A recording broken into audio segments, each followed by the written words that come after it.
नमस्कार दोस्तों, स्वागत है आपका BMJ एकेडमी में। दोस्तों, एंशिएंट हिस्ट्री के वीडियो सीरीज़ में हमने अब तक हड़प्पा सभ्यता और फिर वैदिक सभ्यता के बारे में पढ़ा, जिसमें हमने लगभग 600 ईसा पूर्व तक के काल के बारे में देखा। जैसा कि हमने पिछले वीडियो में देखा कि उत्तर वैदिक काल में सामाजिक सभ्यता और संस्कृति में काफ़ी परिवर्तन होने लगा, जिसमें कि सभी तरह के आर्थिक, राजनैतिक, सामाजिक, धार्मिक सभी स्थितियों में क्रांतिक परिवर्तन होने लगा और वही आगे चलकर प्राचीन भारत में द्वितीय नगरीय क्रांति की शुरुआत की। उत्तर वैदिक काल में कबीले, जिन्हें कि जन कहा जाता था, वो मिलकर जनपद बन गए और यही जनपद आगे चलकर महाजनपद बने, जिससे कि द्वितीय नगरीय क्रांति की शुरुआत हुई।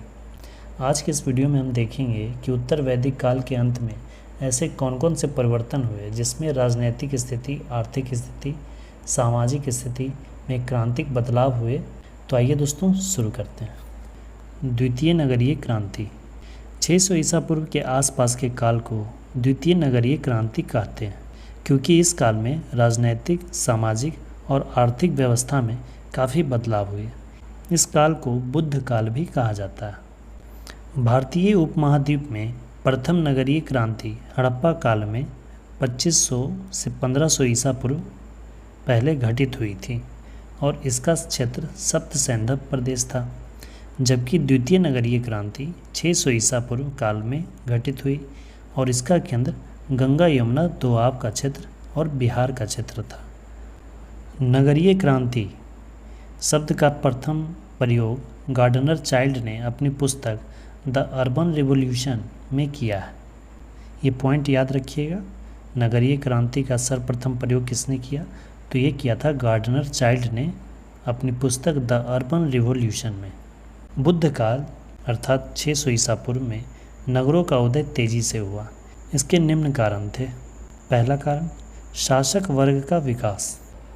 राजा को दैवीय उत्पत्ति समझा जाने लगा और उनका जो पद था वो वंशानुगत हो गया, तो एक शासक वर्ग का विकास हुआ। जनपद का आकार बढ़ गया, जनपद का आकार बढ़कर महाजनपद बन गया। मुद्रा का प्रचलन हुआ, जिसमें कि आहत सिक्के, पंच मार्क्ड कॉइन का चलन शुरू हुआ। व्यापार वाणिज्य का विकास हुआ, लेखन कला का विकास हुआ, जिसके कारण साहित्य की रचना होने लगी, साहित्य का विकास हुआ। सुव्यवस्थित कर व्यवस्था की शुरुआत हुई ताकि जो अधिशेष उत्पादन है वह शासक वर्ग के हाथ में पहुंचता रहे। तो ये सब बहुत ही क्रांतिक परिवर्तन हुए जिसने नगरीय क्रांति को जन्म दिया। इस काल के बौद्ध साहित्य में 6 प्रसिद्ध नगरों का उल्लेख मिलता है: चंपा, राजगृह, श्रावस्ती, साकेत, कौशाम्बी और वाराणसी। ये सब महाजनपद हैं। अब देखिए पंचमार्क्ड आहत सिक्के के बारे में देखते हैं। पंचमार्क्ड कॉइन सिक्कों का प्रचलन भारतीय उपमहाद्वीप में 5वीं शताब्दी ईसा पूर्व में शुरू हुआ। इन आहत सिक्कों को पेड़, मछली, जानवरों के आकृति के छप्पे मारकर बनाया जाता था। ये भारत में प्राचीनतम सिक्के हैं।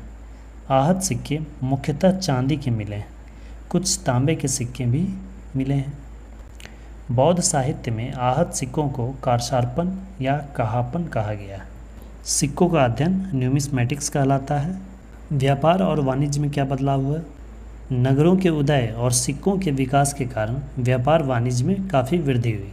पहले जब वस्तु विनिमय प्रणाली होती थी तो व्यापार उस लेवल का नहीं हो पाता था, क्योंकि जिसके पास जो वस्तु है और जो वस्तु चाहिए वो आपस में ही इंटरचेंज कर पाते थे।